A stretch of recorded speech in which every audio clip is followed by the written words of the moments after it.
حضرت ابو ہریرہ فرماتے ہیں کہ نبی پاک علیہ السلام نے فرمایا ایک شخص نے بادلوں کے اندر سے آواز سنی کہ فلاں آدمی کا کھیت اور باغ خشک ہو گیا ہے، وہاں برسو اور اس کے کھیت کو سیراب کرو۔ بڑا حیران ہوا کہ بادل سے آواز آ رہی۔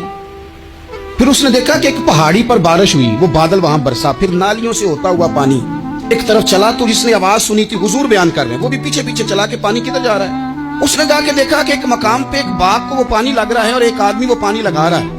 اس نے اس سے پوچھا تیرا نام کیا ہے؟ اس نے کہا کیوں؟ کہنے لگا بتا نا۔ اس نے نام بتایا تو کہنے لگا یہی تو وہ نام ہے جو میں نے بادلوں کے اندر سے سنا ہے کہ فلاں کے کھیت کو پانی دے دو۔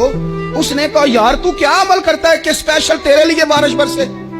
اس نے کہا چھوٹا ذمہ دار ہوں، پر جب فصل اگتی ہے تو 3 حصے کرتا ہوں۔ ایک حصہ اپنے بال بچوں پہ، بہن بھائیوں پہ خرچ کرتا ہوں، ایک حصہ پورا اور ایک حصہ دوبارہ کاشتکاری پہ لگاتا ہوں، اور تیسرا حصہ خالص میں نے مسکینوں، یتیموں اور غریبوں کے لیے رکھا ہوا ہے۔ وہ رب کے بندوں پہ تیسرا حصہ خرچ کرتا ہے نا، تو کریم مالک نے فرمایا جہاں سے غریب کا حصہ جاتا ہے وہ کھیت خشک نہیں رہنا چاہیے۔